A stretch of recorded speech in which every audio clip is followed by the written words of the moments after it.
छोटी सी कहानी आप लोगों के साथ शेयर करूंगा, क्योंकि आज ये मीटिंग नहीं है, आज मीटिंग का माहौल नहीं है, आज सेलिब्रेशन का माहौल है, आज खुशी का माहौल है, आज जो आपने काम किया उसका अचीवमेंट का माहौल है। मेरे पिता ने इस बिजनेस को चालू किया था 2000 के अंदर, गवर्नमेंट सर्वेंट थे, वो सरकारी नौकरी करते हुए उन्होंने इस बिजनेस को डेवलप किया और आज उनकी मेहनत के कारण मैं यहाँ पर मौजूद हूँ। 4 साल से मैं भी यही कोशिश कर रहा हूँ कि जो एम्पायर मेरे पिताजी मेरे को देकर गया उसको और कहीं गुना बड़ा करूँ। उसके लिए मैं भी दिन रात दौड़ता हूँ और पसीना बहाता हूँ। असफलता सबकी जिंदगी में आती है, असफलता सबकी जिंदगी में आती है। आप उस असफलता को किस नजरिए से देखते हो ये आप पर निर्भर करता है। दुनिया के अंदर असफलता ने किसी को नहीं छोड़ा, किसी को भी, चाहे वो असफलता भगवान राम की हो, चाहे वो असफलता अमिताभ बच्चन की हो, और चाहे वो असफलता आपकी और मेरी हो, क्योंकि असफलता हमें चेक करती है कि हम सफल होने लायक भी है या नहीं है या नहीं दोस्तों। वो कहते हैं कि ऊपर वाला देता है तो छप्पर, लेकिन अगर आप लोग छप्पर बनाओगे नहीं तो वो फाड़ेगा क्या? अगर आप लोग छप्पर नहीं बढ़ाओगे तो ऊपर वाला फाड़ेगा क्या दोस्तों? तो छप्पर बनाइए, और छप्पर बनाने के लिए इस बिजनेस में सबसे महत्वपूर्ण आदमी है वो है आप खुद। आपका नजरिया, कभी ये मत सोचिए कि आपके लेफ्ट में क्या है और आपकी राइट में क्या है। आपका लेफ्ट क्या सोचता है, आपकी राइट क्या सोचती है। आपको सोचना है क्योंकि सफलता आपकी है, परिवार आपका है, बीवी आपकी है, बच्चे आपके हैं और माँ बाप आपके हैं, और आने वाली जिंदगी भी आपकी है, उस पड़ोसी की नहीं है और उस पड़ोसी की नहीं है। आपको निर्णय लेना पड़ेगा। और दोस्तों, दुनिया के अंदर जिन्होंने इतिहास रचा उन्होंने कुछ अलग नहीं किया, उन्होंने सिर्फ अपनी सोच को बदला और इतिहास में अपना नाम दर्ज कर दिया। और सबसे बड़े दुख की बात है कि हम लोग उनके इतिहास को पढ़ते हैं, खुद इतिहास नहीं लिखते। और जब तक इतिहास पढ़ोगे दूसरे करोड़पति होंगे, और जिस दिन इतिहास रचना सीख जाओगे आप करोड़पति बन जाओगे। बस इतना सा सोचना है, बस इतना सा सोचना है। और यही सोच आपको ऊंचाइयों पर लेकर चली जाएगी। क्योंकि मैं ये सच जो आपके सामने खड़ा है बहुत गरीब परिवार का लड़का रहा है, मैं बहुत गरीब परिवार का लड़का रहा। मेरे पिताजी, मेरे दादाजी मजदूर थे। मेरे दादाजी लेथ मशीन पे मजदूरी किया करते थे। हमारे पास पैसा नहीं था, जमीन नहीं थी, जायदाद नहीं थी, कुछ भी नहीं था। 10 बाय 10 के कमरे में मेरा परिवार रहा करता था, जिसके अंदर मेरे माता पिता, मेरे माता पिता के भाई बहन, मेरे बुआ चाचा और मेरे दादा दादी 7 जन रहते थे। 10 बाय 10 के कमरे में मेरा परिवार रहता था, वहीं खाना बनाता था, वहीं खाता था। एक छोटी सी स्टोरी आप लोगों के साथ शेयर कर रहा हूं मेरी जिंदगी की। वो स्टोरी, जिस स्टोरी को देख देख के, जिस गरीबी को देख देख के मेरे पिताजी ने अपने आप को बिल्कुल जिंदगी को 180 डिग्री कोण से घुमा दिया। बहुत गरीब परिवार से हम निकले। मेरे पिताजी बचपन में कचौरी बेचते थे, क्योंकि हम उनके पास पैसा नहीं था पढ़ने के लिए। वो दिन में कचौरी बेचते थे और रात को स्ट्रीट लाइट के नीचे बैठ के पढ़ाई करते थे। कचौरी बेच बेच के कॉलेज में आ गए।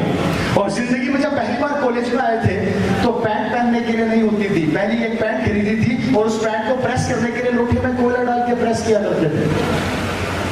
गरीबी आना या गरीब पैदा होना कोई जुर्म नहीं है, लेकिन गरीब मरना सबसे बड़ा जुर्म और सबसे बड़ा पाप है। ये करा सकती है दोस्त, ये करवा सकती है।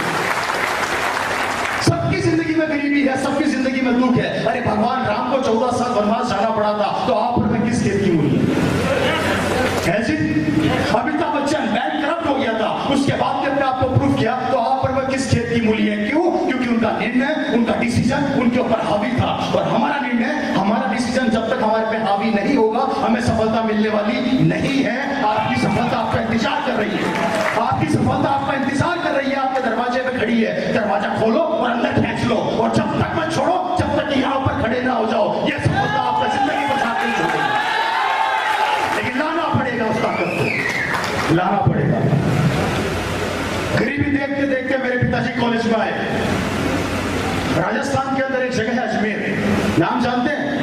जहाँ ख्वाजा मोइनुद्दीन चिश्ती जी की दरगाह है, और जिसको धोख देने के लिए, जिसको प्रणाम करने के लिए बहुत से लोग वहां जाते हैं। शायद आप में से भी कई लोग जाते होंगे। गए सर?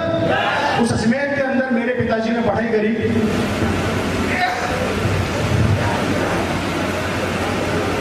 कमरे का बल्ब फ्यूज हो जाता था तो पड़ोस के कमरे से चोरी करके लाते थे, लेकिन खरीदने का पैसा नहीं था। गांव से घी मंगाते थे और शहर में महंगे दामों में बेचते थे, क्योंकि खर्चा चलाना था। 5 मिनट ही है। मेरा टाइम काट दिया गया है, मुझे नीचे से इंडिकेशन आ गया 5 मिनट में मुझे मेरी बात खत्म कर दी, तो 5 मिनट में खत्म करते हैं सर। हरी झंडी हो चुकी है, मीटिंग नहीं है दोस्तों। मैं छोटी सी स्टोरी अपनी शेयर करके अपनी बात को खत्म करूंगा, शायद टाइमिंग का चैलेंज है यहाँ पे। बहुत गरीबी देखते देखते मेरे पिताजी गवर्नमेंट सर्वेंट बने, सरकारी नौकरी करते करते। एक चीज याद रखिएगा आप सभी लोग, यहाँ पर कुछ लोग सरकारी नौकर बैठे होंगे, यहाँ पर कुछ लोग बिजनेसमैन बैठे होंगे और बेरोजगार भी होंगे। मैं छोटी सी बात बताने जा रहा हूँ आप लोगों को। मेरे पिताजी सन 2000 में 25,000 रुपया महीना सैलरी कमाते थे, उसके बाद भी क्या जरूरत पड़ी आरसीएम बिजनेस की? क्या कारण बना जिस कारण से उन्होंने आरसीएम बिजनेस को किया? और वो एक ही कारण था, उनको हमेशा लगता था कि आने वाले समय के अंदर, आने वाले वक्त के अंदर ऐसा वक्त आने वाला है, ऐसा समय आने वाला है कि हमारे बच्चा नौकरी मांगने जाएगा भी तो नौकरी अवेलेबल नहीं है मार्केट के अंदर। आज उनके निर्णय, उनके डिसीजन के कारण, और वो हमेशा एक ही चीज बोला करते थे, वो हमेशा बोला करते थे ये बिजनेस, ये आरसीएम बिजनेस में इसलिए कर रहा हूं कि कल को मैं दुनिया में रहूं चाहे ना रहूं। मेरी बात को ध्यान से सुनिएगा और समझिएगा। उन्होंने बोला था कि मैं इस दुनिया में रहूं चाहे ना रहूं, मेरे जाने के बाद भी मेरे बेटे को लाखों रुपए की इनकम आएगी, वो किसी के सामने जाके 10 या 20 हजार की नौकरी के लिए हाथ नहीं फैलाएगा। ये बात उन्होंने 17 साल पहले बोली। कितने साल पहले? और 23 फरवरी 2013 को मेरे पिताजी का देहांत हो गया, वो दुनिया में नहीं है, लेकिन इस रवि शर्मा की जिंदगी को 180 डिग्री कौन से घुमा दिया? क्यों? क्योंकि उनकी सोच, उनका निर्णय आज मुझे यहाँ पर लाके खड़ा कर दिया। ये मेरी जिंदगी है जो मेरे पिता ने बनाई। आपके बच्चे की जिंदगी क्या होने वाली है? क्या करेगा आपका बच्चा भविष्य के अंदर? अपना परिवार के बारे में सोचिए, अपने आने वाली जनरेशन के बारे में सोचिए। अरे मत सोचिए कि लोग क्या कहेंगे। कुछ करोगे तब भी कहेंगे और कुछ ना करोगे तब भी कहेंगे। लोग तो दोनों तरफ कहेंगे, लेकिन आप उसको कैसे प्रूफ करते हो ये आपके ऊपर निर्भर है। और मैं असफलता की, मैडम एक्सक्यूज मी मैडम, एक वीडियो जो मैंने आपको दिया था, एक वीडियो के थ्रू मैं आपको बताना चाहता हूं कि जिंदगी में कोई भी चीज असंभव नहीं है, कोई भी चीज असंभव नहीं है। मैं मेरे पिता के लिए कुछ नहीं कर सका, मेरे पिता मेरी जिंदगी बनाकर चले गए, लेकिन आज आपको चीज दिखाने जा रहा हूं कि हो सकता है कि चीज आपके अंदर एक छोटी सी आग भर दे, हो सकता है कि आपके अंदर एक जोश पैदा कर दे। अरे जब एक छोटा सा बच्चा कर सकता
कुछ धमाका होगा उसकी गूंज भिलवाड़ा तक जाएगी। आने वाले समय के अंदर दिसंबर, जनवरी, फरवरी, कोई से भी मंथ के अंदर हम एक ऐसा प्रोग्राम डिजाइन करेंगे कि पूरा कटिहार, पूरा बिहार हिल जाएगा और पूरा बिहार की गवर्नमेंट बोलेगी ये कटिहार में का आदमी कहां से आ गया भैया, ये हो क्या रहा है। और वो चीज कभी संभव है। मैं चाहता हूं कि आज जितने लोग यहाँ पर आए हैं,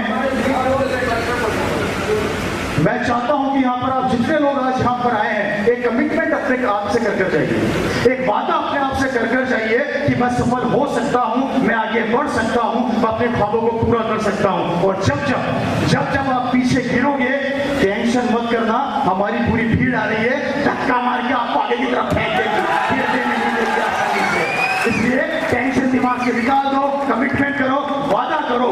और इसी के साथ मैं बच्चन जी की कुछ लाइनें बोल के टेक्निकल एंड रॉयल्टी अचीवर्स को मंच पे बुलाऊंगा। मेरी लाइन खत्म होती है, मंच पर आ जाएंगे। हरिवंश राय बच्चन जी की कोशिश करने वालों की कभी कि नन्ही चींटी जब दाना लेकर चलती है, चढ़ती दीवारों पर 100 बार फिसलती है। मन का विश्वास रगों में साहस भरता है, चढ़कर गिरना और गिरकर चढ़ना ना करता है। आखिर उसकी मेहनत बेकार नहीं होती और कोशिश करने वालों की कभी हार नहीं होती। टुकड़ियां सिंधु में गोताखोर लगाता है, जा जाकर खाली हाथ लौट कर आता है। मिलते नहीं सहज ही मोती गहरे पानी में, मिलते नहीं सहज ही मोती गहरे पानी में। मुट्ठी खाली उसकी हर बार नहीं होती और कोशिश करने वालों की कभी हार नहीं होती। और लास्ट पर जो मुझे बहुत अच्छा लगता है, यह सफलता की चुनौती है, इसे स्वीकार करो। क्या कमी रह गई देखो और सुधार करो। जब तक ना सफल हो नींद चैन को त्यागो तुम, जब तक ना सफल हो नींद चैन को त्यागो तुम। संघर्ष का मैदान छोड़कर मत भागो तुम। कुछ किए बिना ही जय जयकार नहीं होती और कोशिश करने वालों की कभी हार नहीं होती। लगे रहिए,